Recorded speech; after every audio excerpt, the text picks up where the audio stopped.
சற்றுமுன் வெளியான தகவல். ஆதார் கார்டு தொலைந்து விட்டதா? இப்படி செய்தால் உடனே கிடைக்கும்.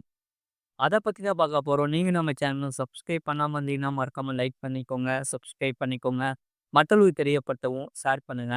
உங்களுடைய ஆதார் கார்டு தொலைந்து விட்டால் கவலைப்பட வேண்டாம்.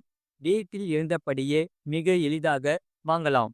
அதாவது இந்தியாவில் உள்ள அனைவருக்குமே ஆதார் கார்டு என்பது மிக முக்கியமான அடையாள ஆவணம்.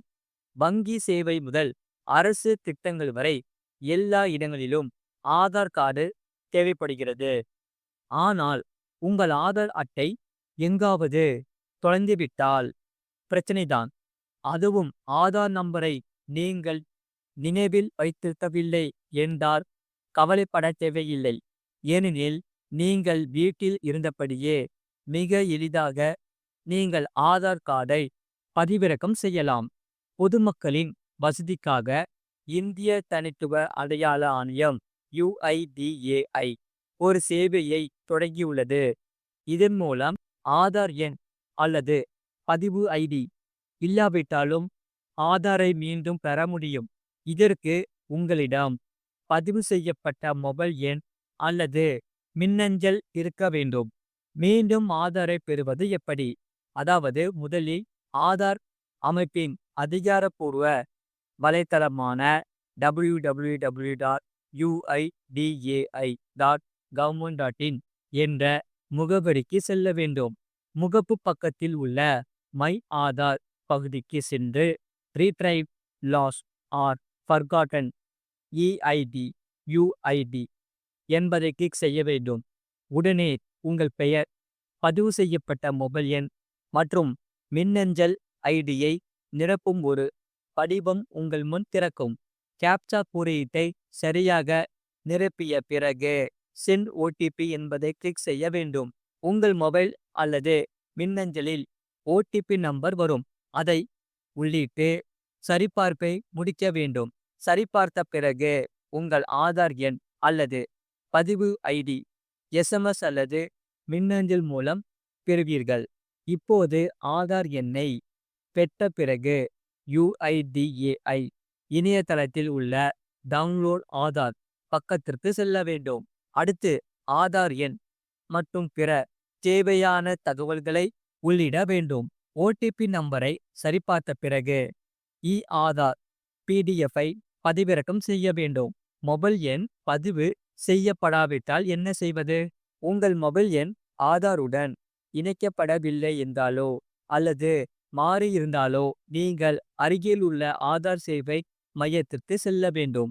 வாக்காளர் ஐடி, பாஸ்போர்ட், பேன் கார்டு போன்ற சில முக்கியமான ஆவணங்களை நீங்கள் அங்கு எடுத்து செல்ல வேண்டும். உங்கள் பயோமெட்ரிக் அடையாளத்திற்கு பிறகு உங்களுக்கு ஒரு புதிய ஆதார் அட்டையை வழங்குவார்கள்.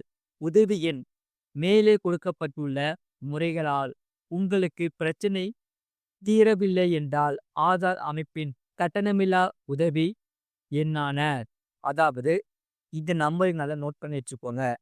1800-1800-1947 என்ற எண்ணை அழைப்பதன் மூலம் நீங்கள் உதவி பெறலாம். அது மட்டும் இல்லாமல் அரசு ஊழியர்களுக்கு முக்கிய அப்டேட்.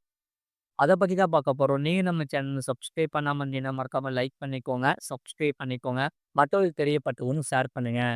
மத்திய அரசு ஊழியர்களுக்கு முக்கிய செய்தி உள்ளது. 8வது ஊதியக்குழு தொடர்பான முக்கிய செய்திகள் வெளியாகியுள்ளன. 8வது ஊதியக்குழுவை அடுத்த நிலைக்கு கொண்டு செல்ல மத்திய அரசு பலவித நடவடிக்கைகளை எடுத்து வருகிறது. நிதி அமைச்சகம் கமிஷனருக்கான 35 பணியிடங்களை நிரப்பும் பணியை தொடங்கியுள்ளது. இது அரசாங்கம் விரைவில் சம்பள குழுவின் கட்டமைப்பு மற்றும் செயல்பாடுகளை முறைப்படுத்தக்கூடும் என்பதற்கான அறிகுறியாகும். இது நாடு முழுவதும் 47.85 லட்சம் மத்திய ஊழியர்களுக்கும் 68.62 லட்சம் ஓய்வூதியதாரர்களுக்கும் பயனளிக்கும். 8வது சம்பள குழுவினருக்கான 35 பணியிடங்களில் நியமனங்கள் செய்யப்படும். இது டெப்யூட்டேஷன் அடிப்படையில் இருக்கும் என ஏப்ரல் 17, 2025 அன்று நிதி அமைச்சகம் வெளியிட்ட சுற்றறிக்கையில் வெளியிடப்பட்டுள்ளதாக ஊடக அறிவிப்புகள் தெரிவிக்கின்றன.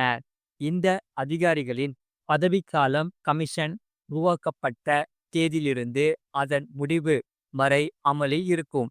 பணியாளர் மற்றும் பயிற்சி துறையின் வழிகாட்டுதல்களின்படி இந்த நியமனங்கள் செய்யப்படும் என்று சுற்றறிக்கையில் தெரிவிக்கப்பட்டுள்ளது. தகுதியான அதிகாரிகளின் பெயர்கள் சம்பந்தப்பட்ட துறைகளிடமிருந்து சேர்க்கப்பட்டுள்ளன. 8வது சம்பள குழுவில் சில முக்கியமான மாற்றங்கள் இருக்கலாம் என பொருளாதார நிபுணர்கள் தெரிவிக்கின்றனர். இவற்றில் மிக முக்கியமானது பிட்மெண்ட் பாக்டர். 7வது ஊதிய குழுவில் பிட்மெண்ட் பாக்டர் 2.57 ஆக நிர்ணயிக்கப்பட்டது. இது 8வது ஊதிய குழுவில் 2.85 ஆக அதிகரிக்கப்படும் என கூறப்படுகிறது. இது அனைத்து மத்திய அரசு ஊழியர்கள் மற்றும் ஓய்வூதியதாரர்களின் அடிப்படை சம்பளம் மற்றும் ஓய்வூதியத்தை அதிகரிக்கும். இது தவிர தற்போதைய அகவிலைப்படி அடிப்படை ஊதியத்துடன் இணைக்கப்படலாம் எனவும் கூறப்படுகிறது. இதன் காரணமாக அகவிலைப்படி மற்றும் பிற கொடுப்பனவுகளை கணக்கீடு மாறும். வீட்டு வாடகை, கொடுப்பனவு மற்றும் பயணப்படியிலும் மாற்றம் இருக்கும். புதிய சம்பள அளவின் அடிப்படையில் வீட்டு வாடகை, கொடுப்பனவு மற்றும் பயணப்படி திருத்தப்படும். அதே நேரத்தில் ஓய்வூதிய தொகையை அதிகரிக்கவும் சரியான நேரத்தில் பணம் செலுத்துவதை உறுதி செய்யவும் கமிஷன் சிறப்பு பரிந்துரைகளை வழங்கக்கூடும். ஒரு அரசு ஊழியரின் அடிப்படை சம்பளம் 50,000 ஆக இருந்து அவர் டெல்லியில் HRA 30% பணிபுரிந்தால் ஊதிய உயர்வுக்கான தோராயமான கணக்கீடு பின்வருமாறு இருக்கலாம். அடிப்படை ஊதியம் மற்றும் பிட்மெண்ட் காரணி 2.85, அதாவது 1,42,500 மற்றும் HRA 15,000, அதாவது 1,57,500 மதிப்பிடப்பட்ட மொத்த சம்பளம். இந்த புள்ளி விவரங்கள் உதாரணத்துக்காக மட்டுமே கொடுக்கப்பட்டுள்ளன. அரசாங்கம் இன்னும் எந்த அதிகாரப்பூர்வ கணக்கீடுகளையும் வெளியிடப்படவில்லை என்பது குறிப்பிடத்தக்கது.